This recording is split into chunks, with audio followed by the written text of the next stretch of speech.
आज का ये सुंदर मंगल प्रभात हो सकता है इस पृथ्वी पर, इस मृत्यु लोक पर कई सारे जीव शरीरों की जीवन की यात्रा का अंतिम पड़ाव हो। आज का ये सुंदर मंगल प्रभात ये भी हो सकता है इस पृथ्वी पर, इस मृत्यु लोक पर कई सारे जीव शरीरों की जीवन की यात्रा का नया प्रारंभ हो। हम दोनों प्रकार के जीव शरीरों की आगे की कल्याणकारी मंगलमय जीवन यात्रा के लिए हमारी सभी की ओर से इस दिव्य स्थान से, इस पवित्र स्थान से शुभकामनाएं प्रार्थते हैं।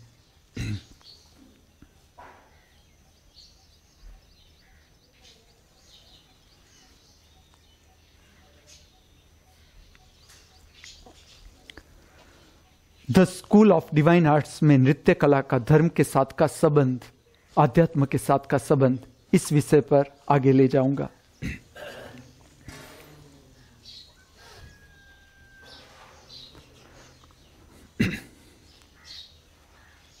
उड़ीसी नृत्य शैली का जो प्रागट्य है वो होता है मंगलाचरण से, और वो नृत्य में गति आगे जाती है जिसमें अभिनय, पल्लवी जो इसके मुख्य अंग है, और उसी नृत्य का जो प्रागट्य है उसकी अंतिम जो नृत्य सबर प्रार्थना है वो है मोक्ष। मंगलाचरण से प्रारंभ होता है और मोक्ष से अंत होता है। और उड़ीसी पूरा नृत्य का जो प्रागट्य है, जो नृत्य शैली है, वो कृष्ण भक्ति से आई, कृष्ण भक्ति के साथ संबंधित है पूरी की पूरी नृत्य शैली। और मोक्ष में जो कृष्ण और अर्जुन का संवाद, अर्जुन की पीड़ामय स्थिति या जो उसका संदिग्ध मन है, भटका हुआ मन है, राह खोज रहा है, अंधेरे में भटक रहा मन है जो अर्जुन का, और उसको कृष्ण का उपदेश किस तरह से परम प्रकाश को पाना है, आत्मा को पाना है। और ये जो दोनों के बीच की जो घटना है उसे नित्य सबर प्रार्थना में ली जाती है। मोक्ष ऐसी रचना है जो उड़ीसी में प्रकट की जाती है। अब जो ऋषि का संदेश है ये नित्य सबर प्रार्थनाओं से, उड़ीसी के माध्यम से, वो है इस तरह का है कि मंगलाचरण से प्रारंभ होता है। जैसे कि जब भी नृत्य लिया जाए, सुबह में लिया जाए या शाम में लिया जाए, जब प्रकट करते हैं नृत्य तो मंगल आचरण, ऐसी प्रार्थना के साथ इसका प्रारंभ होता है। और सच में अगर ठीक से इस गति का दर्शन किया जाए या इसमें से आप निकलते जाओ, मंगलाचरण जो नृत्य की शैली है, जो नृत्य सबर प्रार्थना है, उसमें डूबते जाओ, तो शरीर की मूवमेंट ही ऐसी होती है, शरीर की गति ऐसी होती है कि तुम मंगल का अनुभव करते हो।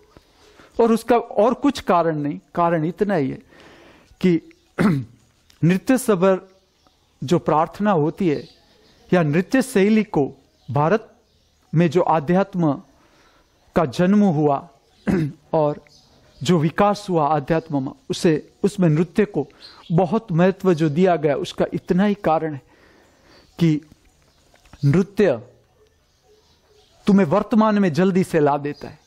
नृत्य वर्तमान में ही घटता है, या तो ऐसा समझो नृत्य तीनों काल को जोड़ देता है, भूत को और भविष्य को भी वर्तमान में जोड़ ही देता है, लेकिन वर्तमान के संपर्क में तुरंत लाता है। और जैसे जैसे तुम नृत्य में डूबते जाते हो, ठीक से समझते जाते हो, नृत्य को पीते जाते हो, तो तुम मंगल का अनुभव कर सकते हो। तो मंगलाचरण से शुरू होता है। फिर भाव की शुद्धि के लिए होता है अभिनय, जो भी सप्रेश भाव है भीतर, उसको प्रकट करने के लिए जो प्रार्थना, नृत्य सबर प्रार्थना में मार्ग दिखाया गया, वो अभिनय का माध्यम कि अलग अलग प्रकार के अभिनय जो जुड़े हैं कृष्ण के जो बनाव है, जीवन के बनाव है, उसके साथ जुड़े हैं अलग अलग प्रार्थनाएं, नित्य सबर प्रार्थनाएं, जिसमें सब प्रकट किया जाता है। जैसे कि कृष्ण और राधा के बीच का प्रेम, या कृष्ण ग्वालों के साथ खेलता है, हंसी मजाक करता है, या कृष्ण और यशोदा का संबंध है, देवकी का संबंध है, वसुदेव का संबंध है, इस तरह से। और कृष्ण के जो युद्ध है, अलग अलग राजाओं के साथ जो युद्ध है, इंद्र के साथ का युद्ध, कंस के साथ का युद्ध या काली के साथ का युद्ध, ऐसे जो अलग अलग युद्ध है, इसका अभिनय तुम्हें खोलता है। जो नृत्य में डूबता है उसके भाव को खोलता है। समझ लो कि तुम्हें प्रकट करना है प्रेम, तुम किस तरह से प्रेम को प्रकट करोगे। राधा की ओर से भी तुम्हें प्रेम को प्रकट करना है, कृष्ण की ओर से भी तुम्हें प्रेम को प्रकट करना है। जब युद्ध होता है तो काली की ओर से भी तुम्हें क्रोध को प्रकट करना है और दोनों का युद्ध दिखाना है, जैसे कि कृष्ण का युद्ध काली के साथ हो रहा है। तो कृष्ण की तटस्थ स्थिति युद्ध में दिखानी है और काली की क्रोधमय स्थिति दिखानी है। दोनों एक साथ, एक ही व्यक्ति दोनों में जाता है। एक क्षण में वो काली को प्रकट करता है, एक क्षण में वो कृष्ण को प्रकट करता है। और भाव पर कितना नियंत्रण, भाव को जगाने में कितना नियंत्रण है। जो नृत्य में डूबता है उसका कितना नियंत्रण है दोनों में प्रवेश करने का। एक क्षण में उसे यशोदा हो जाना है, एक क्षण में उसे कृष्ण होना है। एक क्षण में राधा दिखानी है, एक क्षण में कृष्ण को दिखाना है। तो कितना भाव पर नियंत्रण है। चेहरा कितनी क्षण में भाव को प्रकट करता है, या पूरा शरीर, क्योंकि ऐसा नहीं है कि खाली भाव चेहरे से ही प्रकट होता। तुम्हारी पूरी भाव भंगिमा, पूरा शरीर डूबना चाहिए। कृष्ण बताना है तो एक क्षण में पूरा शरीर कृष्ण का प्रकाश पकड़ लेगा। तुम्हें अगर यशोदा दिखानी है, कितना नियंत्रण है भाव के ऊपर। और इसके कारण नृत्य शैली में अभिनय दिया गया कि तुम खाली भाव का अभिनय करते करते करते तुम भाव का जो केंद्र है, जहां से भाव प्रकट होता है, और जब तक तुम उसे नहीं पकड़ सकते, जहां से भाव प्रकट होता है तुम उसे नहीं पकड़ सकते, तब तक तुम्हारा अभिनय ऊपर ऊपर रहता है, बाहर खोल के ऊपर रहता है। और ये कोई दिखावे की मैं बात नहीं कर रहा हूं, किसी और को नहीं दिखाना है तुम्हें कि चलो प्रेक्षक देखने आए हैं उसे काली। और हां, नृत्य कला का एक भाग जुड़ा जरूर है, दर्शनार्थियों से जुड़ता है, एक भाग जुड़ता है, इस कला का एक भाग जरूर जुड़ता है, बहिर्मुखी होता है। लेकिन खाली इतना ही नहीं है। ये जो है, मैं जो बात कर रहा हूं वो नृत्य कला को मैं जोड़ रहा हूं आध्यात्म के साथ। और जब तुम आध्यात्म के साथ जोड़ते हो, उसका अर्थ है सत्य के साथ जुड़ना। सत्य क्या है, या वास्तविकता के साथ जुड़ना। तो जो असल में जो घटना होती है, जहां से भाव प्रकट होता है, साधक को उसे पकड़ना है कि कहां से भाव का प्रागट्य होता है, किस तरह से होता है। और जितना खालीपन भीतर जितना अवकाश, खालीपन, भाव का नियंत्रण, भाव एक भाव में से दूसरे प्रकाश में जाना, दूसरे भाव के प्रकाश में जाना, दूसरे में से तीसरे प्रकाश में जाना तुरंत हो सकता है। लेकिन जैसे जैसे ये अभ्यास गहरा जाता है तब जो साधक है वो उस कला में माहिर हो जाता है और केंद्र से पकड़ लेता है भाव। या ऐसे समझो कि जो भाव का प्रकाश है उसके लिए वो पूरा खाली हो जाता है। जैसा भी भाव है, क्रोध को प्रकट करना है, वो अलग हो जाता है, क्रोध के प्रकाश को जाने देता है, जाओ निकलो, और शरीर धारण करता है क्रोध का प्रकाश। और दोनों के बीच अंतर हो जाता है कि हाँ, ये क्रोध प्रकट हो रहा है, ये कृष्ण का स्वरूप प्रकट हो रहा है, ये राधा का स्वरूप प्रकट हो रहा है। इसके लिए अभिनय दिया गया। फिर इसी तरह पल्लवी, जिस तरह से भरतनाट्यम में तिल्लाना है, या कुचिपुड़ी में तिल्लाना है, या ऐसा समझो कथक में तराना कहा जाता है, तराना, जिसमें बोल होता है, खाली बोल और कुछ भी नहीं। पहले शाब्दिक प्रार्थनाएं, जो भारत का शास्त्रीय नृत्य का जो पूरा प्रागट्य है, या उसका जो प्रकट करने की रीत है, वो इस तरह की होती है कि पहले शाब्दिक प्रार्थना होती है, शाब्दिक प्रार्थना पर नृत्य होता है। फिर अभिनय है, जो मैंने अभी कहा कि भीतर के जो भाव है उसको प्रकट करना, जो भी जैसे जैसे। और ऐसा होता है नृत्य में कि ऐसी रचनाएं होती है कि जिसमें सब भाव प्रकट हो जाते हैं, क्रोध का, ईर्ष्या का, तिरस्कार का, अहंकार का। रचना ही ऐसी होती है क्योंकि पहले जो इस तरह से भाव का रेचन करवाते थे, पहले गुरु और गुरु शिष्यों के पास से इस तरह से नृत्य में रचनाओं में उसे डुबाकर उसमें से उसको निकालकर भाव का रेचन कराते कराते भाव को शुद्ध करते थे। तो सब में अभिनय होता है, जो भी प्रकट होता है नृत्य उसमें अभिनय भी होता है। फिर ये यात्रा आगे जाती है नृत्य की, तो आता है तराना या तिलाना या उड़ीसी हम ले तो उसमें पल्लवी। क्या है ये सब? इस पे शब्द छोड़ देते। समझ लो कि मैं तुम्हारे सामने मैं कहता हूं एप्पल, तो तुम्हारा मन तुरंत पकड़ लेगा एप्पल मतलब इस तरह का होता है। मैं कहता हूं गधा, गधा तुरंत दिखेगा कि इस तरह का होता है, 4 पैर वाला होता है, दिखता है।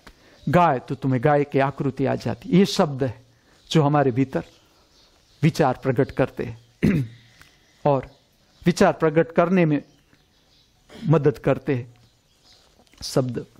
फिर जो नृत्य सबर प्रार्थना है उसका एक अंग है जो मैं कहता हूं जहां वो प्रारंभ हुआ, जब आध्यात्मिक विज्ञान से ये जुड़ा था। नृत्य जब आध्यात्मिक साधना के लिए था या इसके प्रयोग कर रहे थे, तब जो तिलाना था या तराना था या पल्लवी था उसमें खाली बोल थे। जैसे कि मैं कहता हूं तकिट तक धीमी, ताकिट तक धीमी, ताकिट तक धीमी, तदिगिण दुम। क्या अर्थ होगा इसका? कोई अर्थ नहीं। शब्द है, ध्वनि है, ठीक से समझो, ध्वनि है, बोलनी है ध्वनि, लेकिन उसका अर्थ कोई नहीं, अर्थ कुछ भी नहीं।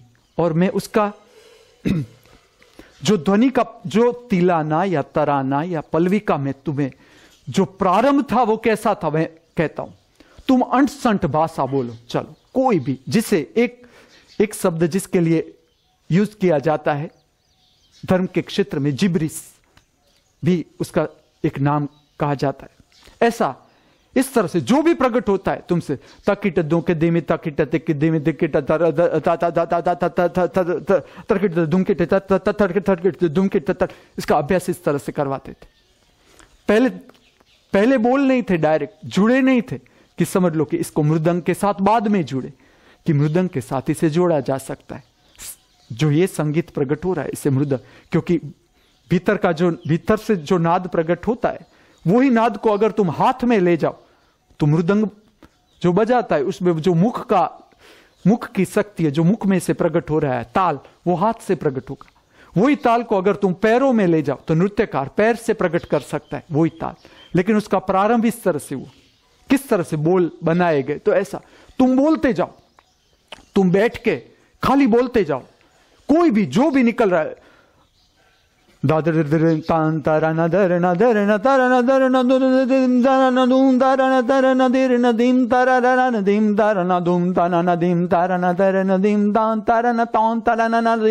पे कोई ऐसा नहीं था ये गलत है सही है, और ये अंदर के अभ्यास के लिए था। तुम जरा बोल के देखना, तुम जब एकांत में बैठो, आंख को बंद कर लो, तुम बोलते जाओ, तुम देखो कैसा अंतर हो जाता है, कैसे भीतर स्पेस बन जाती है। जैसे जैसे तुम बोलते जाते हो, क्योंकि तुमने निश्चित किया नहीं बोलना क्या है। जो भी आता है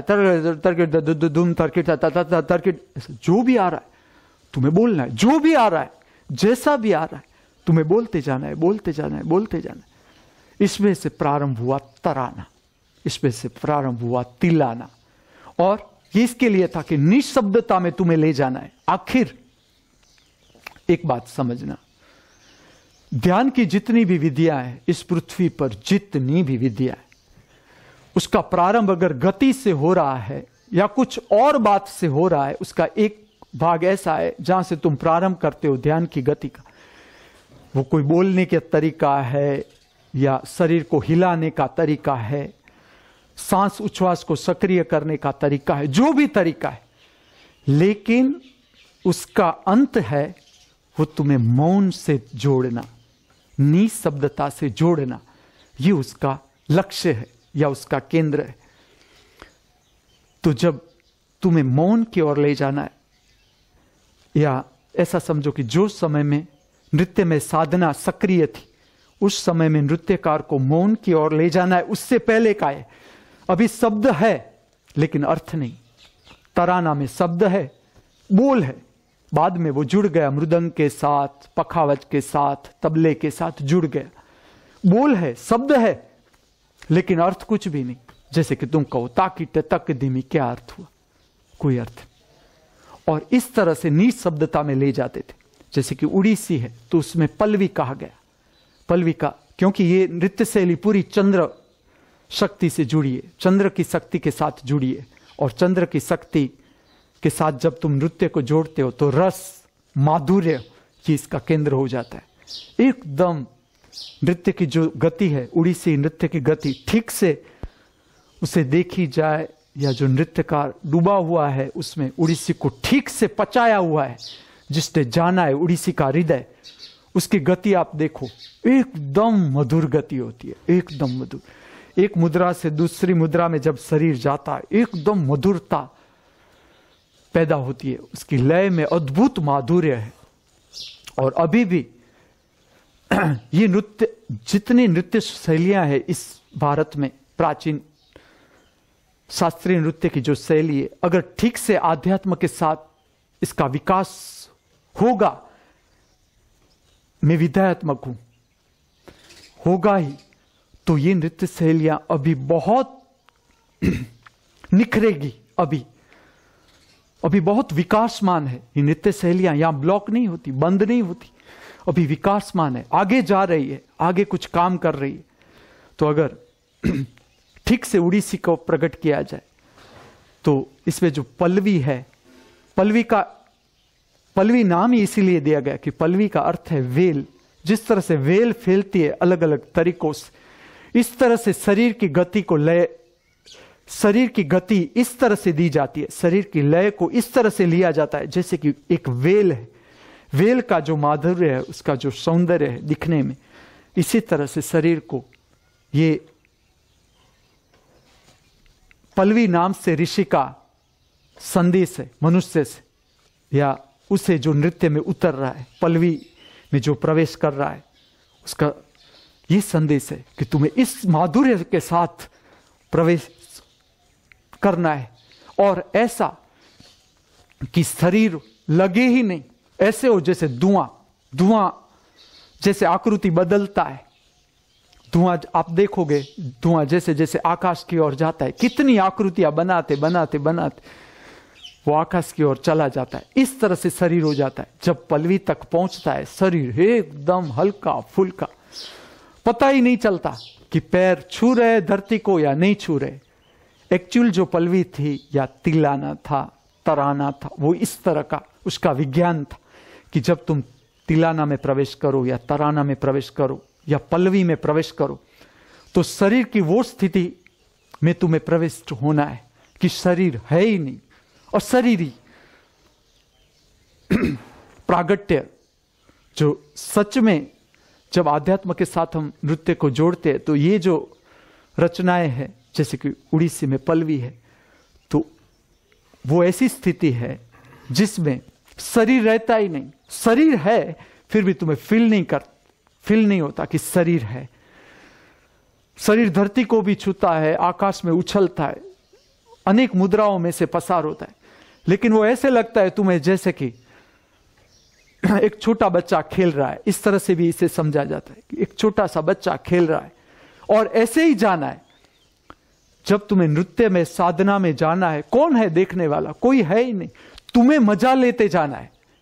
जो नृत्य का मार्ग है, आध्यात्म के साथ जो जुड़ता है, उसका मुख्य संदेश है गति का मजा, गति का माधुर्य।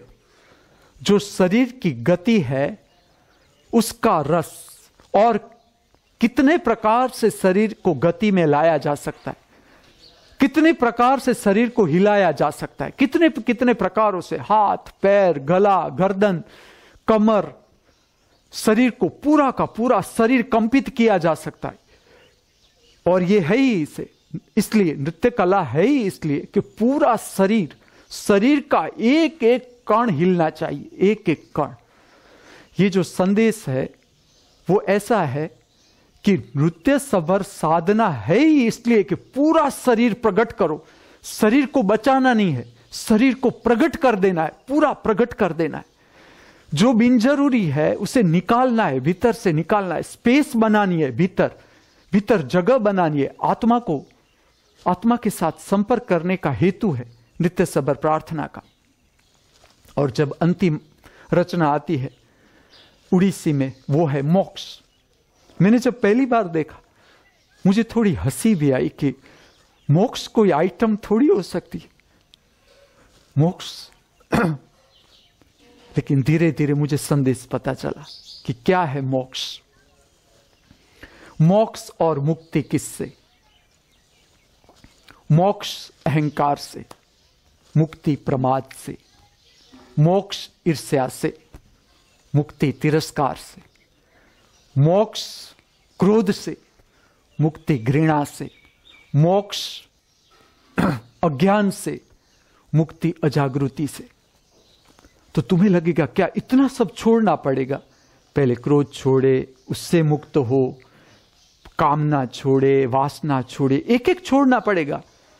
हमें ऐसा लगता है कि क्या मुक्ति का अर्थ ऐसा है कि चलो आज मैंने क्रोध छोड़ा, अब कल मेरी कामना छोड़नी पड़ेगी, फिर वासना छोड़नी पड़ेगी, फिर तिरस्कार छोड़ना पड़ेगा, फिर अहंकार छोड़ना। क्योंकि हमें तो वास्तविक जीवन के साथ जोड़ना है, नृत्य शैली को। मैं कोई स्टेज की बात नहीं कर रहा हूं कि किसी को तुम्हें आकर्षित करना है या कुछ धन कमाना है या तुम्हें कुछ नाम बनाना है, इसकी मैं बात नहीं कर रहा हूं। मैं तो जो वास्तविक जीवन की घटना है। तो मोक्ष का क्या संबंध है, क्या अर्थ है, मुक्ति का क्या अर्थ है? समझो कि महावीर शिष्यों को उपदेश करते थे, जिसका अगर सार लिया जाए तो इतना है। महावीर इतना बताते थे कि तुम्हें इतना पाना है: सत्य, अहिंसा, अपरिग्रह, ब्रह्मचर्य, अस्तेय। उसकी जो पूरा उपदेश अगर शब्दों में हमें संवारना हो, पूरा शब्दों में लेना हो, खाली शॉर्ट कर देना हो, कम से कम शब्दों में अगर महावीर को जानना है तो महावीर का उपदेश इतने में आ जाता है कि सत्य, अहिंसा, अपरिग्रह, अस्तेय, ब्रह्मचर्य। तो क्या इसका अर्थ ये है कि पहले मुझे सत्य पाना पड़ेगा, फिर मुझे अहिंसा को जानना पड़ेगा, फिर मुझे अस्तेय को जानना पड़ेगा, फिर मुझे अपरिग्रह का अभ्यास करना पड़ेगा, फिर मुझे ब्रह्मचर्य का अभ्यास करना पड़ेगा? इसका अर्थ ये हुआ ना, इसका अर्थ ये नहीं। कबीर कहते थे, एक साधे सब सदे। तुम एक साध लो, सब कुछ सद जाएगा। सब साधे सब जाए। एक एक के पीछे दौड़ोगे, जीवन का समय निकल जाएगा हाथ से। तो हमें तो वो कला सीखनी है कि तुम एक में माहिर हो जाओ। असल में क्या है समझना, ये 5 दिए गए 5 द्वार है। 5 द्वार से तुम मुक्ति पा सकते हो, मुक्ति को समझ सकते हो। कहीं से भी शुरू करो, लेकिन पूर्ण विवेक के साथ, पूरी मेहनत के साथ। समझ लो कि तुम ऐसा प्रारंभ करते हो कि मैं सत्य के द्वार से मैं चालू करता हूं जीवन को समझना। खाली सत्य तुम पकड़ लो कि सत्य सब में, वाणी में, बैठने में, उठने में, व्यवहार में, जहां भी सत्य, जिस तरह से तुम सत्य को समझते हो, जिस तरह से समझते हो, जैसा समझते हो, तुम्हारी मन की जो भी धारणा है, अगर वहां से तुम शुरू करते हो, बाकी के फल अपने आप आते, अपने आप आते। तुम्हें छूने की जरूरत ही नहीं। तुम समझ लो सत्य से शुरू करते हो, अस्तेय अपने आप आ जाएगा। चोरी न करना, जैसे कि तुम सत्य पर काम करते हो, उसका एक संदेश है अस्तेय। अस्तेय का अर्थ है कि चोरी न करना। अपरिग्रह, परिग्रह न करना, क्योंकि सत्य का अर्थ है आत्मा। सत्य का अर्थ ही है आत्मा। सत्य का अर्थ है वर्तमान। ठीक से लो तो सत्य का अर्थ है वर्तमान। जब तुम वर्तमान का स्वाद पाने लगोगे, मोमेंट टू मोमेंट, जब तुम जीने की कला में तुम माहिर होते जाओगे कि किस तरह से वर्तमान में रहा जा सकता है, किस तरह से सत्य के साथ, जो आत्मा है सदा वर्तमान में, उसके साथ संपर्क बनाया जा सकता है, तो अपरिग्रह अपने आप आता है। परिग्रह करने की जरूरत ही क्या है? तुमने पा लिया। तुमने, जब तुम अवकाश पा लेते हो भीतर का, परिग्रह अपने आप छूट जाता है।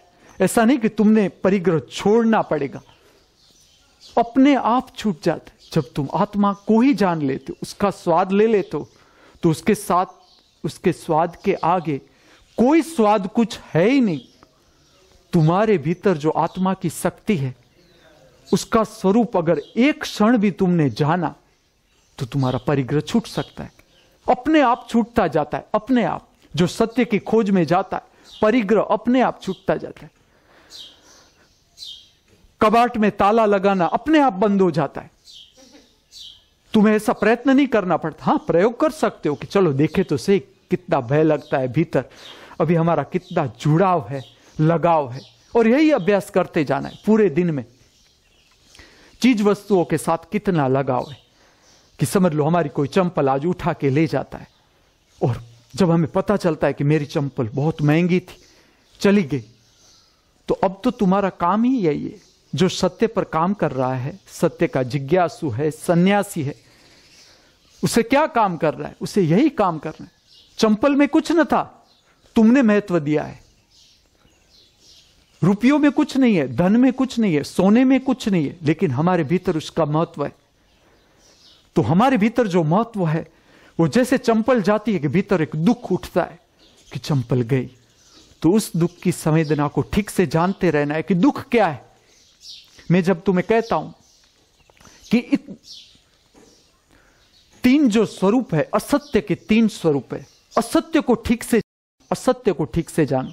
असत्य का अर्थ है जो अभी है, अभी बदला। और असत्य को इसलिए मैं कहता हूं ठीक से जानो, क्योंकि हमारा संबंध सत्य से नहीं, बराबर समझो आप, हमारा संबंध असत्य से। विचार, भाव, शरीर की संवेदना अभी एक था, अभी बदल गया, और उससे हमारा संबंध है। इसीलिए जीवन में दुख है। अभी एक विचार था, अभी विचार बदल गया।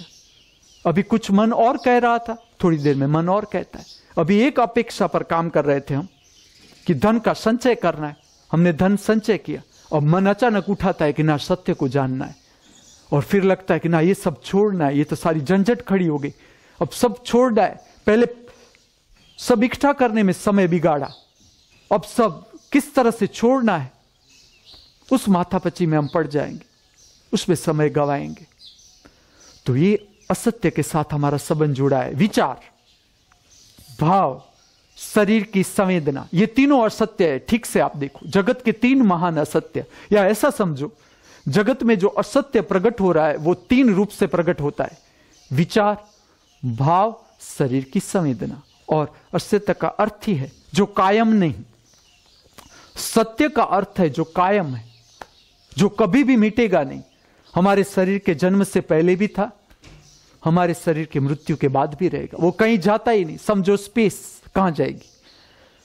बाहर की जगह लो, बाहर की स्पेस लो, या भीतर की जगह लो, भीतर की स्पेस लो, कहीं नहीं जाएगी, वो वहीं की वहीं, वो सदा विकासमान। मैं ऐसा कहता हूं, बाहर की स्पेस भी सदा विकासमान, अंदर की स्पेस भी सदा विकासमान, आत्मा सदा विकासमान। आत्मा एक हो जाता है परमात्मा से, परम विकसित हो जाता है आत्मा। आत्मा कोई स्टेगनेंट बात नहीं, स्थिर बात नहीं आत्मा, लेकिन आत्मा सदा से है, सदा रहेगा। आत्मा कहीं नहीं जाता।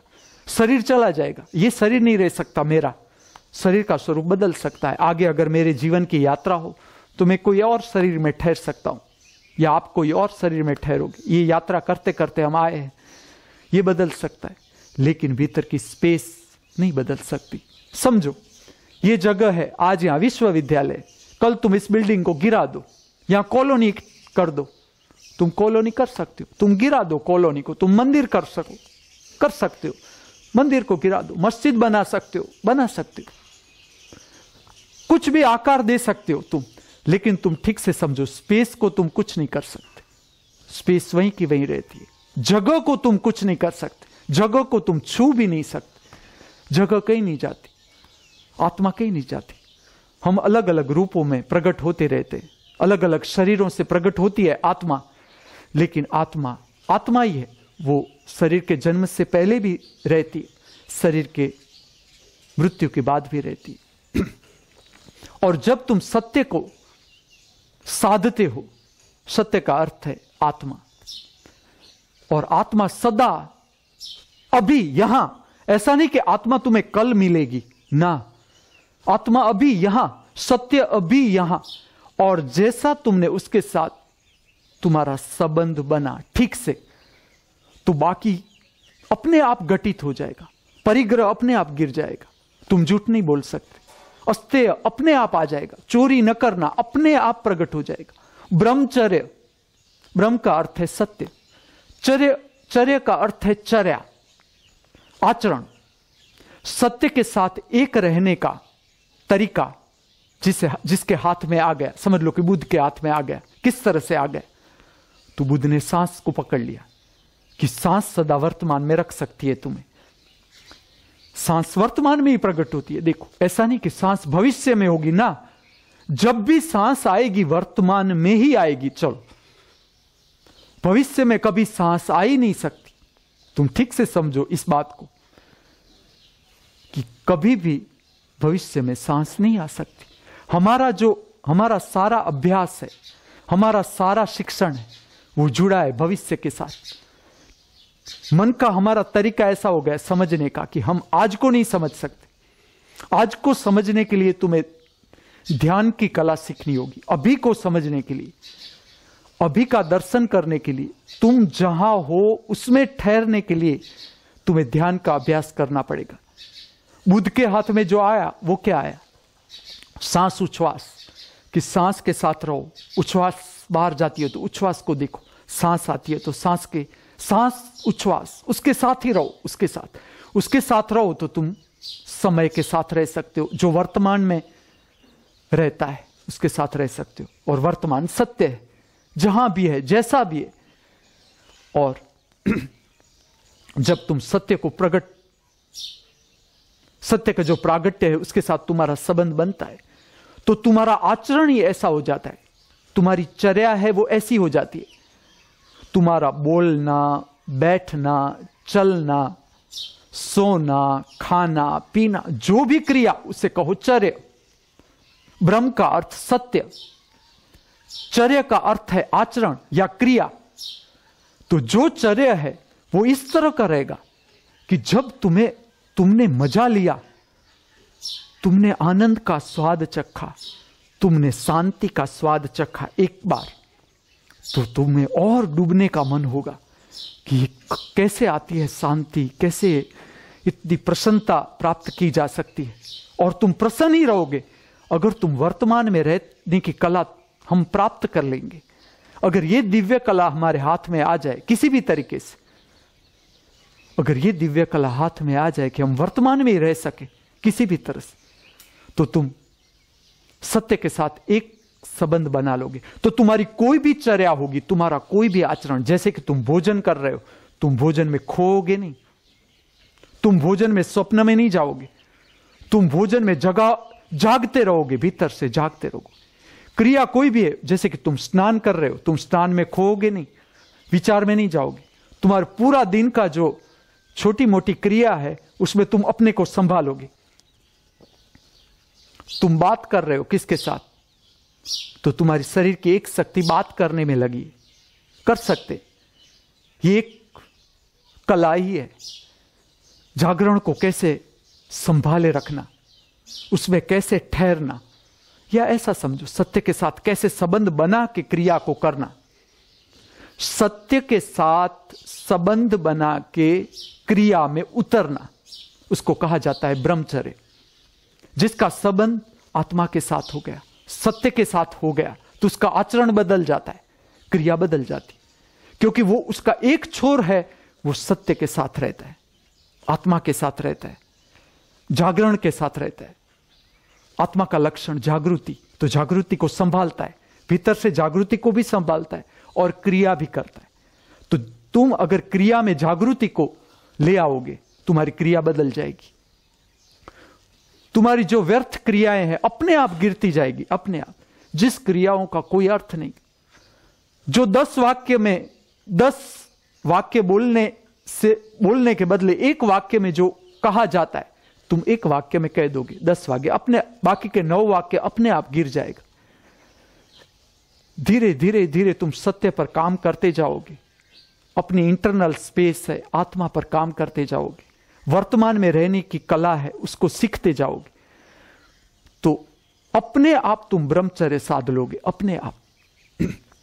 और ये परिणाम है। तुम कोई भी एक द्वार से शुरू करो, बाकी के परिणाम अपने आप आते हैं। अब जब हम कहते हैं कि मुक्ति और मोक्ष, तो क्या तरीका है? मुक्ति और मोक्ष पाने का तरीका क्या है?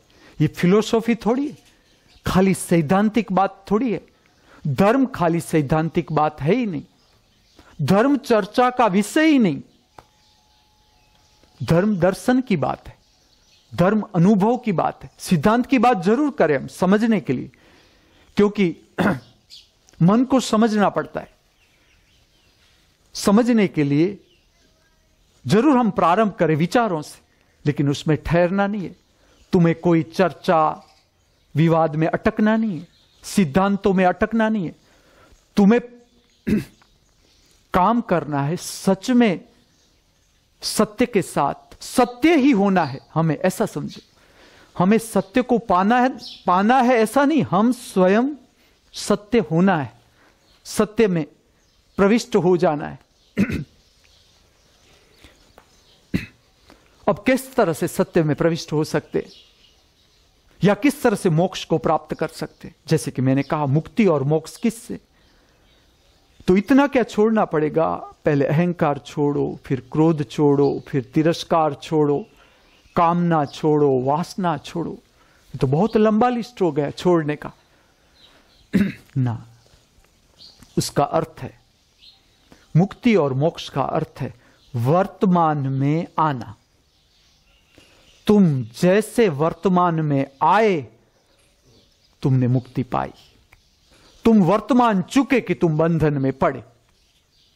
तुमने जैसा वर्तमान साधा, जहां भी साधा, तुम मुक्त हुए। ठीक से समझो, मुक्ति और मोक्ष को कभी भी भविष्य के साथ जोड़ने की भूल मत करना कि मैं कभी मुक्त होऊंगा, ना, कभी भी नहीं। भविष्य जैसा है ही नहीं। साधक को जो समझना है, साधना भविष्य में थोड़ी करोगे तुम। भविष्य तो परिणाम आएगा, और जो भी परिणाम आएगा वो वर्तमान में ही आएगा, भविष्य कभी आएगा ही नहीं। ठीक से देखो, भविष्य आता ही नहीं। अभी देखो कि भविष्य नहीं आता। सांस आती है तो सांस आती है तो वर्तमान में आती है। उच्छ्वास जाती है, अभी उच्छ्वास बाहर, जैसे कि सांस आई, अभी उच्छ्वास बाहर निकलेगी, लेकिन जब निकलेगी तब वर्तमान हो जाएगी। भविष्य आता ही नहीं। भविष्य और भूत जो मन का तरीका है समझने का, इसके साथ जुड़ गए, परिणाम उसके साथ जुड़ गए कि कल कुछ होगा, कल कुछ मिलेगा, आगे कुछ मिलेगा। आगे कुछ भी नहीं मिलेगा। जो भी काम करना है हमें, वो अभी से करना है। जहां हम हैं वहां से प्रारंभ करना है। मुक्ति और मोक्ष को कभी भी भविष्य के साथ जोड़ने की भूल न करना। मुक्ति और मोक्ष अगर है तो वर्तमान में। जो कला सीखनी है, जितने भी तरीके हैं, ध्यान के जितने तरीके हैं आप ले लो ठीक से, और मेरी बात को उसके साथ समझने का प्रयत्न करना कि ये बात ठीक है कि नहीं। कोई भी ध्यान की विधि है। ध्यान की विधि किस लिए? ध्यान की विधि इसलिए कि तुम्हें वर्तमान में जीवन जीने की कला सिखाई जाए, वर्तमान में लाया जाए। तो मुक्ति और मोक्ष का अर्थ है वर्तमान में आना। फिर से कह दूं, मुक्ति और मोक्ष का अर्थ है वर्तमान में आना। नृत्य कला को जो इतना महत्व दिया गया, अध्यात्म में बहुत महत्व दिया गया, कृष्ण ने महत्व दिया, शंकर ने महत्व दिया, ओशो ने इतना महत्व दिया, और रिसेंटली मैं जो इतना महत्व दे रहा हूं, उसका इतना ही कारण कि नृत्य कभी भी भूतकाल में नहीं हो सकता, नृत्य कभी भी भविष्य में नहीं हो सकता। अगर वो हो सकता है तो वर्तमान में ही हो सकता है। और शरीर का एक संबंध बनता है मन से, और जो हमारी जितनी भी क्रियाओं में रस है वो मन के साथ संबंधित है। तो शरीर को अगर तुम अलग अलग हलन चलन से पसार करोगे, जिस तरह से मन का असर शरीर पर आता है, जब तुम दुखी हो जाते हो, भीतर से दुखी विचार चल रहे हैं, निराश विचार चलते, हताश विचार चलते, तुम्हारा चेहरा कह देता है कि आज तुम्हारा मूड ठीक नहीं। तुम्हें कहने की भी जरूरत नहीं, अगर तुम मौन रह जाओ तो सामने वाला अभ्यासु है अपना, उसने अपना अभ्यास किया है तो उसे पता चल जाएगा कि आज तुम्हारे मूड ठीक नहीं, उसका असर आता है, मन का असर आता है, भाव का असर आता है, विचार का असर आता है शरीर पर। इससे उल्टा भी होता है, शरीर का असर मन पर लाया जा सकता है। जो मैं तुम्हें कहता हूं कि तुम करके देखना ये प्रयोग, कि जो तुम बहुत हताश हो, निराश हो, ऐसा लगता है जीवन में अंधेरा ही छा गया, कुछ मिलता नहीं, कुछ है ही नहीं, जीवन बोझ बोझ लगता है। तुम सुबह या शाम जब अच्छा वातावरण है, तुम नारद नृत्य कर लेना, या प्रयोग करके देखना कि ये बात ठीक है कि नहीं। तो जो गति हो, शरीर को जब तुम गति में लाते हो तो उसका असर मन पर पड़ सकता है। मन तोड़ सकते हो तुम, टूट जाता है मन, शरीर की गति से मन को तोड़ा जा सकता है। और शरीर को विद्युत गति देने का कारण था, जैसे कि जितने नृत्य शास्त्र है, शास्त्रीय नृत्य शास्त्र है, उसका जो मुख्य हेतु था कि तुम शरीर को अलग अलग से हलन चलन दो, अलग अलग क्रियाओं से उसको नचाओ, शरीर को हलन चलन देते जाओ, देते जाओ, देते जाओ। तुम्हारी महत्वाकांक्षा गिर जाएगी। कुछ बनने की, कुछ प्राप्त करने की जो महत्वाकांक्षा है वो मन का भाग है। अगर तुम्हारा शरीर ठीक से अलग अलग प्रकार के जितने हलन चलन है, तुम्हारा शरीर जितना हलन चलन कर सकता है, उतने हलन चलन में से तुम शरीर को अगर पसार कर दो, तुम्हारी महत्वाकांक्षा गिर जाएगी, क्योंकि मन ही गिर जाएगा। तो जो एक दृष्टिकोण था ऋषि का मनुष्य को मन से ऊपर लाने का, वो दृष्टिकोण का विज्ञान ये था कि तुम शरीर को शक्यतम मूवमेंट दो, जितनी तुम्हारी क्षमता है, जितनी बैठ के भी मूवमेंट की जा सकती है, क्योंकि ये नृत्य शास्त्र है तुम्हारे लिए, तुम्हारी भाव की शुद्धि के लिए, भाव को हल्का करने के लिए, निर्विचार अवस्था को प्राप्त करने के लिए। तो बैठ के भी नृत्य की गति की कर सकते हैं, अगर तुम समझ लो कि तुम्हारे पैर ऐसे नहीं कि तुम खड़े रह सको। और शरीर की अलग अलग स्थितियां आती है, अलग अलग, कि कभी ऐसा हो जाता है कि पैर उठने की इच्छा नहीं करता, कभी शरीर की स्थिति ऐसी हो जाती। तुम बैठ के भी नृत्य में उतर सकते हो, हलन चलन करवा सकते हो। मैं तुम्हें इतना ही कहता हूं कि जितना शक्य है तुम्हारे शरीर से, जितना शक्य उतने हलन चलन में शरीर को ले जाओ। तो बाहर से तुम प्रारंभ करोगे शरीर को हिलाना डुलाना, तो भी तुम मन की जो शक्ति है, संचित शक्ति, मन का जो धुआं है, उसे तुम विखेर सकते हो, उसे तुम शून्य कर सकते हो, और तुम वर्तमान का संपर्क कर सकते हो। और नृत्य बहुत बहुत ही सरल प्रक्रिया है, बहुत सरल। प्रारंभ में तुम्हें लगता है ऐसा, जब तुम अभ्यास करते हो कि क्या इस तरह से हाथ को इस तरह से हिलाना है, इस तरह से हिलाना, इस प्रारंभ में लगता है। लेकिन जैसे जैसे तुम अभ्यास करते जाओगे, बहुत सहज प्रक्रिया है नृत्य। नृत्य कोई कृत्य है ही नहीं, मैं तुम्हें ऐसा कहता हूं, नृत्य कोई कृत्य है ही नहीं। जब तक तुम्हें लगता है कि नृत्य कुछ कृत्य है, उसका अर्थ इतना ही है कि अभी तुम डूबे नहीं पूरे, अभी तुमने नृत्य का पूरा स्वाद लिया नहीं। जैसे जैसे जैसे तुम शरीर का जो हलन चलन है, शरीर की जो मूवमेंट है, उसका तुम स्वाद लेने लगोगे, अपने आप नृत्य सहज होता जाएगा, अपने आप।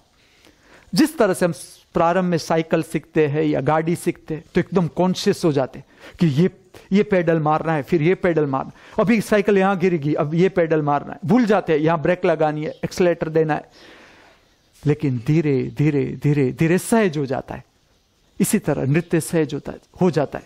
और जब नृत्य सहज हो जाता है, तुम आराम से वर्तमान का संपर्क कर सकते हो, क्योंकि दृष्टिकोण ही यही है, नृत्य शैली है, उसका विज्ञान ही यही है कि तुम्हें वर्तमान में लाना है, किसी भी तरह तुम्हें वर्तमान में लाना है। और सरल से सरल विधि करके देखना, सब विधियों में से निकाल के देखो आपकी मेरी बात सही है कि नहीं।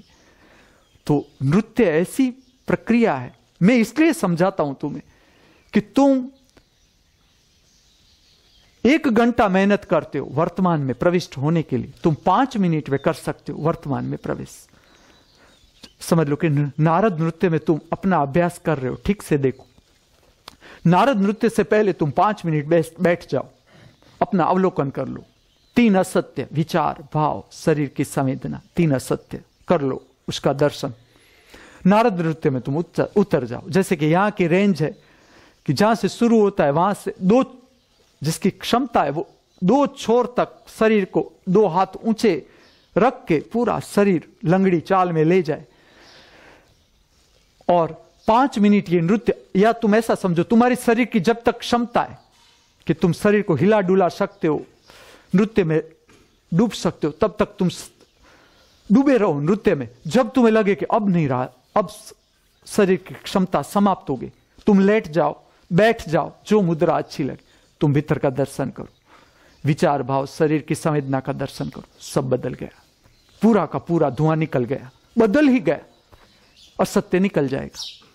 तुम सत्य के संपर्क में आ जाओगे, क्योंकि यह नृत्य का विज्ञान है। तुम विज्ञान से परिचित होगे तो तुम नृत्य शैली को ज्यादा गहराई से पा सकोगे।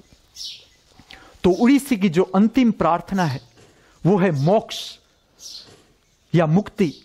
तो मोक्ष और मुक्ति कोई आइटम नहीं है।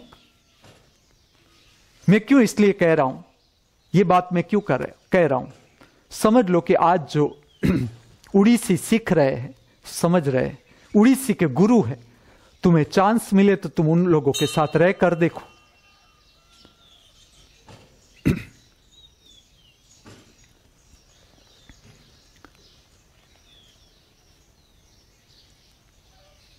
जो गुरु है उड़ीसी सिखाता है, मोक्ष सिखा रहा है, मोक्ष प्रार्थना सिखा रहा है, तुम उसके साथ रहकर देखो कि उसने मोक्ष पाया या उसने मुक्ति पा ली। तो मुक्ति और मोक्ष खाली आइटम नहीं है स्टेज पर करने की। नृत्यकार को भी आज के जमाने में यह बात समझनी कि अगर आज कोई नृत्य का अभ्यास कर रहा है, कोई गुरु है नृत्य का, तो उसे ठीक से अपने को पूछना है कि मैंने नृत्य से आनंद पाया, उल्लास पाया, नृत्य से मैंने प्रसन्नता पाई। जो दृष्टिकोण था शास्त्रीय नृत्यों का, शास्त्रीय नृत्य का जो ध्येय था परमात्मा को पाना। तो शास्त्रीय नृत्यकार जो जिसने पीएचडी किया है, डॉक्टरेट पर डॉक्टरेट, जिसे खिताब मिले हैं, चलो राष्ट्रीय खिताब मिले हैं, नाचे मयूरी, ऐसे ऐसे खिताब मिलते नृत्यकारों को भारत में।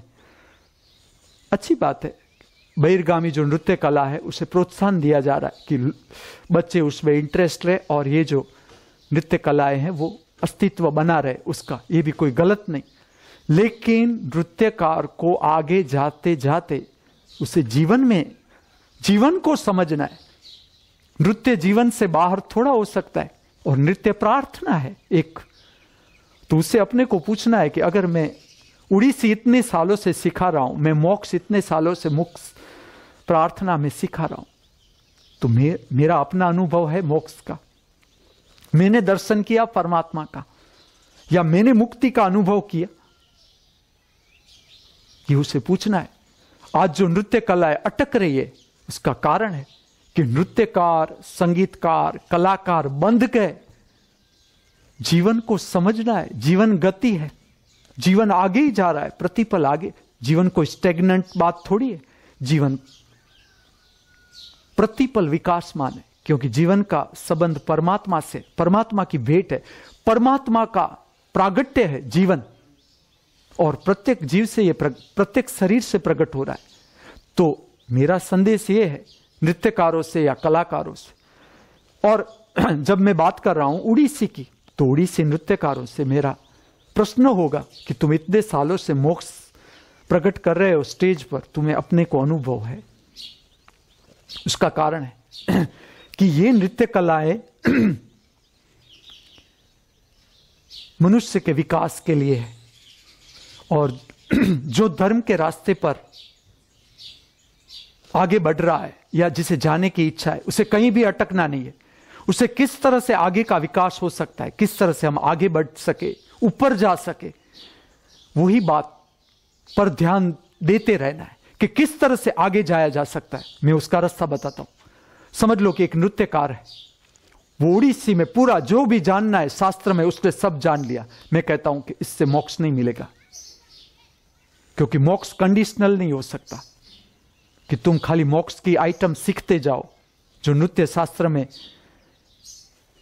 प्रकट की है उसे समझते जाओ, उससे तुम्हें मोक्ष का स्वाद नहीं मिल सकता। तुम्हें और आगे जाना पड़ेगा, क्योंकि ये कंडीशनल बात हो गई। मन आ गया कि जहां पर दा ऐसा ताल आता है तो तुम्हें ऐसे ही पैर करना है, दिन आता है तो तुम्हें ऐसे ही पैर करना है, तीन आता है तो तुम्हें ऐसे आंख को हिलाना है या ऐसे आंख को हिला। ये कंडीशनल हो गया, ये माइंड हो गया। शास्त्र तुम्हारा मन बन गया, परमात्मा मन नहीं, मन से ऊपर की बात, सत्य मन से ऊपर की बात। तो वो कैसे आगे बढ़ सकता है? तो मुख्य 4 गति है नृत्य में। एक है थिरकन, 2 पैर को खाली थिरकाओ, दोनों हाथ ऊंचे करके 2 पैरों को खाली थिरकाओ। नृत्य का मैं मुख्य अंग कहता हूं, थिरकाओ जितनी तुम्हारी क्षमता, 2 पैरों को जमीन पर थिरकाते रहो, थिरकाते रहो, थिरकाते रहो जब तक तुम्हारी क्षमता है। प्रक्रिया 1। प्रक्रिया 2 जिसे मैं कहता हूं सुव्यवस्थित या अस्तव्यस्त विग्रस गति। अब तुम नाम से परिचित हो। धूर्णन या तांडव, विग्रस गति, प्रचंड गति, जितनी शरीर की क्षमता, प्रचंड गति में से शरीर को पसार करो। ये शरीर, ये नृत्य का दूसरा अभ्यास। तीसरा अभ्यास उससे उल्टा, तुम समझ जाओगे, तुम्हें नाम भी पता है, लास्य, जिस पर से लाश शब्द आया। लाश पड़ी है, कुछ करेगी नहीं अब, लेकिन लास्य में इसलिए लास्य, अभी तुम लाश नहीं हुए, तुम्हें कुछ करना है तो धीरे धीरे धीरे शरीर को मूवमेंट देना है जो तुम्हें अच्छा लगे। फेंक दो सारे शास्त्र के नियम, फेंक दो। अगर ठीक से तुमने शास्त्र को जान लिया है, उसके लिए मैं रास्ता बताता हूं कि अगर ठीक से तुमने उड़ीसी को जान लिया फिर भी तुम्हें मुक्ति का अनुभव नहीं मिला तो किस तरह से आगे जाना है। तो तीसरी गति है लास्य, मतलब हल्की गति। शरीर को हल्की गति दो, आरामदायक, जैसे तुम पता ही न चले कि गति कर रहे हो कि नहीं कर रहे हो, इतनी शांत गति, लास्य। और जितना तुम फास्ट करते हो, तुम क्षमता देखो एक बार के कितना फास्ट कर सकते हो, तुम इतना स्लो में भी देखो कि कितना स्लो कर सकते। और चौथी गति है जो तांडव भी नहीं, जो लास्य भी नहीं, तुम रोज करते हो, वो है नारद नृत्य। बीच की गति, मध्यम गति, वो है नारद नृत्य। तो ये 4 मुख्य गति है नृत्य में, इससे तुम आगे निकल सकते हो, तुम्हारा कंडीशनल माइंड तोड़ा जा सकता है। जो नृत्यकार इतने सालों लग गए काम करते करते करते, और जो नहीं हाथ में आया, मैं कहता हूं कि तुम 4 गति करके देख लो। तुम भी, ऐसा नहीं कि जिसने उड़ीसी जाना है उसको ही मैं संदेश दे रहा हूं ना, सबको मैं कहता हूं तुम 4 गति करके देखो कि समझ विकसित होती है कि नहीं, जीवन की स्वास्थ्य होता है कि नहीं, सच में स्वास्थ्य से तुम्हारा संबंध बनता है कि नहीं, हल्का फुल्का जीवन लगता है कि नहीं। देखो ये गति ऐसी चीज है जिसमें आज तक तुमने जो दबाया है, पार नहीं किया है, वो सब बार आएगा, सब। लेकिन तुम्हें शांत रहना है, उसमें डर नहीं जाना है, घबरा नहीं जाना है। कंटाड़ा आएगा, आने दो कंटाड़ा, तुम नारद नृत्य चालू ही रखो, देखो कौन जीतता है, नारद नृत्य जीतता है या कंटाड़ा जीतता है। तो ये 4 मुख्य गति है जो शास्त्रीय नृत्य का प्रकार कोई भी हो, लेकिन मुख्य 4 गति से पसार होता है। जो नृत्य आध्यात्म के साथ जुड़ता है, सत्य के साथ जुड़ता है।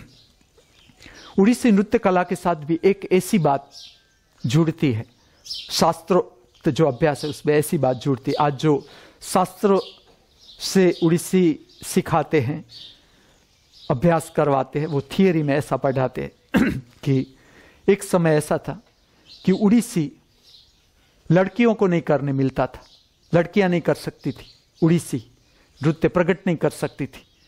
खाली ब्राह्मण कुल के बच्चे, किशोर अवस्था के बच्चे स्त्री का रूप धारण करते थे और वो ही केवल प्रकट कर सकते थे। ऐसी एक बात समझाते हैं, वो भी मैं तुम्हें स्पष्ट कर दूं, इसका विज्ञान क्या था।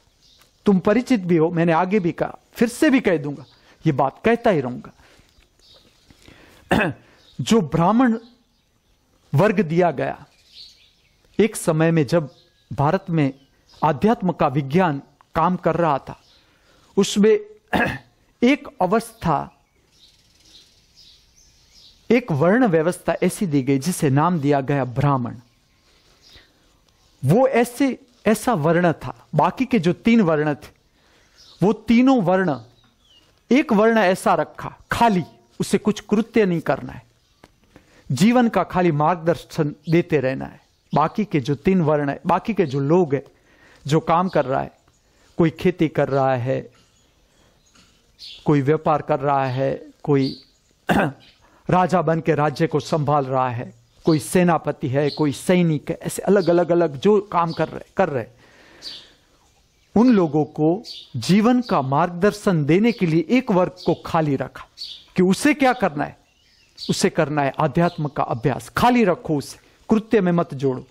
कि उसका कमाने के लिए बाकी के जो वर्ण थे, 3 वर्ण थे, तो वो 3 वर्ण उसका भरण पोषण करते थे, उसकी संतति का, उसका कुटुंब चलाना, वो सारे बाकी के 3 वर्ण करते थे। उन लोगों को खाली रखा गया कि उसे रोटी बनाने की भी जरूरत नहीं, रोटी डायरेक्ट मिल सकती थी उस समय में। भिक्षा मांगने जाए रोटी मिल सकती थी। और भिक्षा भी, भिक्षा का मैं विज्ञान कहता हूं तुम्हें कि क्या है भिक्षा।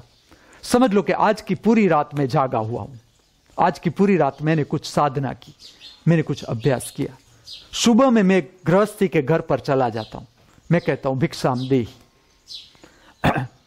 अब मुझे कुछ उसे, मेरी साधना मुझे शब्द में उसे नहीं समझानी पड़ेगी। जब वो आता है, मुझे वो गृहस्थी आता है, मुझे कुछ देता है, मेरे भिक्षा पात्र में कुछ डालता है, ये विज्ञान था भारत का, कुछ डालता है। तुम ऐसा समझो कि एक पानी भरा हुआ पात्र है, उसमें तुम पानी को एक तरफ ले जाओ, पानी है उसको तुम हाथ से एक तरफ ले जाओ, जगह बनाओ पानी में। तुम यहां से जगह बनाओगे, दूसरी ओर से पानी आके वो जगह ग्रहण कर लेगा। देखना, तुम जैसे जगह बनाओगे दूसरी ओर से पानी आ जाएगा। समझ लो कि मैं साधना करके पूरा अपने को खाली करके उसके सामने जाता हूं, मैं कहता हूं भिक्षाम देहि। वो आके मेरे भिक्षा डालता है, मेरे पात्र में भिक्षा डाली कि उसके भीतर मेरी जो आत्मिक शक्ति है वो प्रविष्ट हो जाएगी, अपने आप बोध आ जाएगा, उसके अंदर अपने आप बोध आ जाएगा। जो भिक्षा मांगने का जो विज्ञान था वो यही विज्ञान था कि तुम, एक समय था भारत में कि साधक सन्यासी है, कुछ भी रखता नहीं था, हाथ में कुछ भी रखता नहीं था।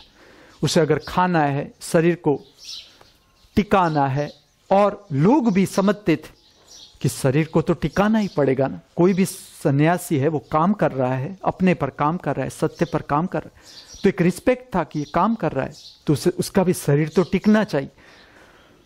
तो जो भिक्षा लेता था तो जैसे वो अपना काम करके गृहस्थी के पास जाता था, ऐसे ही साधना की तरंगे मिल जाती थी, ऐसे ही, ऐसे कुछ कहने की जरूरत नहीं। जो यहां मैं तुम्हें कहता हूं कि 15 दिन में हम एक बार गरीबों को, सबको बुलाते, ऐसे गरीब कोई बुलाना ऐसा नहीं, जो भी आता है सब हम साथ मिलकर खाए। तुम जब समझ लो 15 दिन तुमने कोई भी एक विधि की है, 14 दिन तुम कोई एक विधि कर रहे हो, अब अमास का भोजन चल रहा है, यहां गरीब ऐसे ही खा रहे हैं, गरीब लोग खा रहे हैं, तुम जाके उसे परोसते हो। तुम्हें कहने की जरूरत नहीं कि मैंने 14 दिन नारद नृत्य किया है या 14 दिन मैंने सांस पर ध्यान रखा है, मैंने विपश्यना की, कुछ कहने की जरूरत नहीं। जो आत्मिक तरंग है उसमें शब्द आते ही नहीं, ऐसे ही स्पर्श हो जाता है। और ये प्रयोग से जो परिचित है पहले से, आज 3 साल पूरे हो गए, 1 अप्रैल को 3 साल पूरे हो गए इस संस्था को, और 3 साल से अमास पूनम का भोजन निरंतर चलता ही है। और जो पहले से परिचित है, जो लोग यहाँ पहले से, कि यहाँ जब नींव पड़ी तब से है, कुछ लोग यहाँ से परिचित है, इस वातावरण से परिचित है कि जब पहला भोजन हुआ लोग कैसे खाते थे, जब पहला ही यहाँ प्रसाद वितरण हुआ तो किस तरह से लोग लेते थे, और आज एक कैसे लेते, और देखो अभी आगे कैसे लेंगे, ऐसे ही बदल जाएगा, ऐसे ही सब कुछ बदल। तो सन्यासी को जो सन्यासी को इसलिए बिना साधन का रखा गया भारत में। दृष्टिकोण यह था कि साधना करो, जंगल में करो, भूख लगेगी तुम्हें, तुम्हारा शरीर कुछ मांगेगा, चले जाओ गृहस्थियों के पास। तो वो गृहस्थी के पास चला जाता था, जंगल में रहा है पूरी रात, शेर खा भी सकता है रात को, या सांप उसे डंस भी सकता है, कोबरा काला नाग आ भी सकता है। जब वो साधना कर रहा है तो कोई हिंसक प्राणी हमला भी कर सकता है, मर भी सकता है, लेकिन बच गया, अभी जीवंत है शरीर, पूरी रात उसने निकाल दी। और जब तुम साधना में से निकलते हो, तुम परिचित हो साधना का अर्थ ही क्या है, तपश्चर्या का अर्थ क्या है, तप, गर्मी। तुम तप में से निकले हो, पूरी रात तुम असलामती में से निकले हो, कोई सलामती नहीं है, न थी उस समय में। सन्यासी को कोई सलामती नहीं दी जाती थी, संपूर्ण असलामती में रहता था। तो असलामती को पार करके सलामत गृहस्थ के पास जाता है, उसे आगे का जीवन मार्गदर्शित करने के लिए, और कुछ भी नहीं बोलता, वो खाली इतना ही कहता है भिक्षाम दे, भिक्षा उसको मिल जाती थी। ऐसा एक वर्ग था। सन्यासी चलता रहता था, आज इस गांव में, कल उस गांव में, परसों तीसरे गांव में, गुप्त, उसकी मर्जी, उसका स्वतंत्र, संपूर्ण स्वतंत्र सन्यासी, जो अपनी मर्जी चाहे चला जाए, इच्छा हो तो खाए, न इच्छा हो तो न खाए। अब उसको कोई लेन देन नहीं नियमों से, वो अपनी ओर से स्वतंत्रता से घूमता रहता था। ये दृष्टिकोण था। एक वर्ग को स्थिर किया गया समाज में, एक वर्ग को स्थिर किया गया, जिसे कहते हो तुम ब्राह्मण। तो ब्राह्मण का क्या अर्थ था? ब्राह्मण सदा संपर्क में रहने की कोशिश करता था, शास्त्र को समझने की, आगे का जो मार्गदर्शन है, ऋषि का जो आगे का ऋषि है जिसने मार्गदर्शन किया मनुष्य को कि सत्य को कैसे उपलब्ध हो सकते हैं या परमानंद को कैसे प्राप्त किया जा सकता है, इसकी जो जो विधियां बताई उस पर काम करता था। ये वर्ग उस पर काम करता था, तो उसे मुक्त रखा गया भारत में, कि एक वर्ग को मुक्ति रखा गया कि तुम इस पर ही काम करो और हमें मार्गदर्शित करो कि शादी करवानी है तो किस मंत्रों के साथ शादी करवानी है, कौन से मंत्र जरूरी है शादी के लिए, अगर बच्चे का जन्म हो रहा है तो किस तरह से उसको संस्कारित करना है, किस तरह से उसका आगे का काम करना है, बच्चों को किस तरह से संस्कारित करना है, कैसा शिक्षण देना है, किस तरह से शिक्षण देना है, यह ब्राह्मण का काम था। तो जो नृत्य कला जो अध्यात्म के साथ जुड़ी थी या जितनी भी कलाएं थी उसमें ब्राह्मण वर्ग रहता था, ब्राह्मण वर्ग उस पर काम करता था। उसमें एक नृत्य कला का जो मैं प्रकार कहता हूं उड़ीसी, तो लोग समझाते, गुरु समझाते आजकल के बच्चों को कि खाली ब्राह्मण बच्चों को ही वो कला सिखाई जाती थी। वो इसलिए कि वो ब्राह्मण कुल में ही पैदा हुए, और ये जो उड़ीसी का विज्ञान था वो धर्म के साथ जुड़ता था।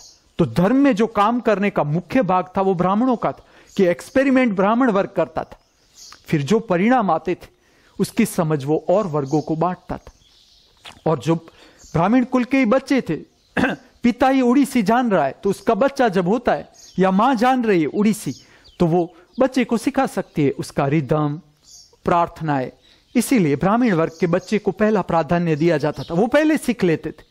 और वैसे भी ब्राह्मण ऊपर का वर्ग माना गया था उस समय में, वो मार्गदर्शित कर रहा था। एक वर्ग ऐसा था कि जो मार्गदर्शित कर रहा था कि आगे जीवन को कैसे ले जाना है, मरना है तो किस तरह से मरना है, शरीर को किस तरह से छोड़ना है, शरीर छूट जाता है तो उसके बाद की क्या विधि हो सकती है, अगर कोई आत्मा है वो ठीक से शरीर को नहीं छोड़ रही तो किस तरह से, किस विधि से हम आत्मिक शक्ति को ठीक कर सकते, ये विज्ञान था। तो अगर उड़ीसी नृत्य शास्त्र ब्राह्मण बच्चों को सिखाया जाता तो ऐसा नहीं था कि और बच्चे नहीं सीखते थे, ऐसा नहीं था। अगर ठीक से अभ्यास किया जाए तो समझ लो कि ब्राह्मण बच्चे प्रकट करते थे, उड़ीसी को प्रकट करते थे। और वो भी लड़कियों को नहीं ये नृत्य करवाया जा सकता था सबके बीच।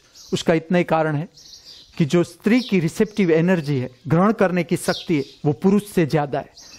और जब रिसेप्टिव एनर्जी, स्त्री की रिसेप्टिव एनर्जी जबरदस्त है, अभी वो किशोरी है और वो ऑडियंस के सामने ऐसा कोई नृत्य प्रकट कर रही है, तो नृत्य देखने वाले जो लोग हैं वो तो कोई भी लोग हो सकते, उसमें अनेक प्रकार के हीन भाव भी जगते हैं, नीचे के भाव भी जगते। तो जितने भाव की तरंगे होती स्त्री का शरीर जल्दी से पकड़ लेता है। तो उसके लिए उन लोगों ने ठीक न समझा कि कोई लड़की नृत्य करे, उस समय में ऐसा ठीक न समझा गया। और वैसे भी वो ठीक बात है कि अगर नृत्य सबर प्रार्थना ठीक से बिना गुरु के लड़की को प्रकट करना योग्य नहीं, क्योंकि उसका शरीर बहुत रिसेप्टिव हो जाता है, तो सारे भाव खींच लेता है शरीर, और उसका आगे भी जो जीवन पर असर आ सकता है। तो उसमें से मुक्ति दिलाने के लिए लड़कियों को, किशोरियों को नृत्य प्रकट करने का ना था, गुरु ना बोलते थे कि ना तुम्हें नहीं करना है, अभी नृत्य को तुम सीखो, समझो, करो, लेकिन बंद रूम में, बाहर तुम प्रकट नहीं कर सकते, ऑडियंस में प्रकट नहीं कर सकते। और लड़कों को लड़की का रूप दिया जाता था। उसके दो कारण हैं। एक तो लड़के का शरीर है, उसकी एनर्जी बहिर्मुखी होती है, तो भाव प्रकट हो रहे फिर भी उसका शरीर पकड़ेगा नहीं, उसका जो आगे का जीवन है उस पर उसका असर नहीं आ सकता, इतना असर नहीं आ सकता है, लेकिन लड़की जितना असर नहीं आ सकता। दूसरा एक कारण था कि अगर लड़का स्त्री का रूप धारण कर रहा है, समझो कि लड़का राधा बन रहा है या लड़का मीरा बन रहा है या कोई स्त्री बन रहा है, तो उसे उस भाव में से निकलना होगा भीतर से, जैसे स्त्रैण भाव। उसका कारण यह था कि बच्चा जो लड़का कल पुरुष हो जाएगा तो वो स्त्री को ठीक से समझ सके, स्त्री के भीतर कैसी भावनाएं जगती है, स्त्री क्या है, पुरुष को आखिर समझना है, वो ये समझना है कि स्त्री है क्या।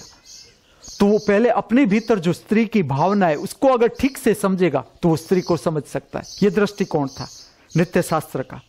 जहां भी तुम ऐसा जानो कि लड़कियों को नहीं अलाउड था, लड़कों को अलाउड था, लड़कों को करवाया जाता, तो इसका विज्ञान इतना ही है कि लड़का को दृष्टिकोण देने के लिए कि स्त्री क्या होती है, स्त्री के भीतर जो भावनाएं जगती है वो किस तरह की भावना है। अगर लड़का पसार हुआ है, उस भाव दशा में से पसार हुआ है, तो वो कोई भी लड़की को समझ सकता है।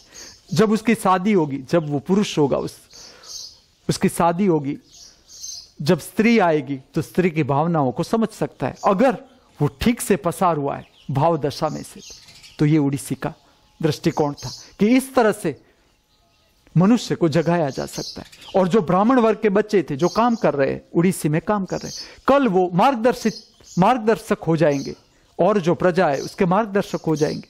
समझ लो कि एक युगल है, वो ठीक से नहीं बन रहा है, स्त्री पुरुष का ठीक से बन नहीं रहा है, वो गुरु के पास आ रहा है तो उसको मार्गदर्शित करेगा, वो लड़का मार्गदर्शित करेगा कि किस तरह से तुम्हें स्त्री के साथ वर्ताव करना है, या स्त्री को मार्गदर्शित करेगा कि किस तरह से तुम्हें पुरुष के साथ वर्ताव करना है। और भारत के जितने नृत्य शास्त्र सब पुरुषों ने खोजे, सब ऋषियों ने खोजे, पुरुष शरीरों से प्रकट हुए नृत्य शास्त्र। समझ रहे हैं आप, स्त्रियों के जितने रूप है, ऐसा समझो कि स्त्रियों के प्रकार है जितने, किस तरह से कौन सी स्त्री किस प्रकार का शरीर है, तो उसका वर्तन, उसके काम करने का ढंग किस तरह का होगा, ऐसे स्त्री के अलग अलग रूप खोजे गए हैं भारत में। उसका शास्त्र है कि किस तरह की स्त्री, किस तरह से उसका नाक नक्शी कैसा होगा। समझ लो कि एक उदाहरण दूं कि एक पद्मिनी ऐसा नाम है, स्त्री का प्रकार है कि पद्मिनी है तो इस तरह की आंख होगी, उसका नाक इस तरह से होगी। इतने तक बताया गया है कि जो पद्मिनी प्रकार की स्त्री होगी वो शादी वाले पुरुष से शादी करेगी। चलो, इतने तक बताया गया कि उसका ऐसा लक्षण होगा कि जो पद्मिनी जिसका स्वरूप है कि उसका बाल इतने लंबे होंगे, इस प्रकार के होंगे, ऐसे करली होंगे, ऐसी बड़ी आंखें होंगी, ऐसा नाक होगा, ऐसे होठ होंगे, अब पूरा शरीर दिखाया गया है कि इस तरह का शरीर होगा, इसका वर्तन दिखाया गया है कि इस तरह से वो वर्तन करेगी, और वो सदा शादी वाले पुरुष के साथ उसके ही प्रेम में पड़ेगी। ये तो मैं खाली उदाहरण के तौर पर तुम्हें कह रहा हूं, और ये सारे पुरुषों ने खोजे। जितने भी नृत्य शास्त्र है उसमें स्त्रियों को कैसे चलना है, बैठना है, उठना है, आंखों को कैसे हिलाना है, गर्दन को कैसे हिलाना है, भाव भंगिमाएं है उसे कैसे प्रकट करना है, सारे पुरुषों ने खोजे। तो वो कहां से खोज सकता है, ये तो पुरुष शरीर है, फिर भी इतना स्त्री के बारे में इतना विज्ञान खोज सकता है, पुरुष का शरीर किस तरह से खोज सकता है। परमात्मा सदा रहस्यमय ही रहता है, जिसकी बात मैं आगे करूंगा।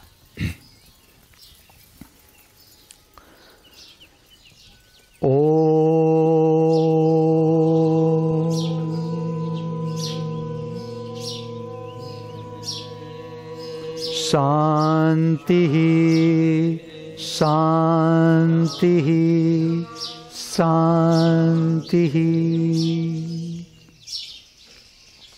हम सदा अपने भीतर परम शांति का अनुभव करते रहे। हम सब सदा बाहर परम शांति का अनुभव करते रहे। हम सब सदा सर्वत्र परम शांति का अनुभव करते रहे। इस भावना के साथ, इस प्रार्थना के साथ मुझसे जो बोला, आपसे जिसने सुना, उस परम दृष्टा स्वरूप, परम साक्षी स्वरूप परमात्मा के चरणों में मैं मेरा वंदन अर्पण करता हूँ। मेरा वंदन स्वीकार करे। अस्तु।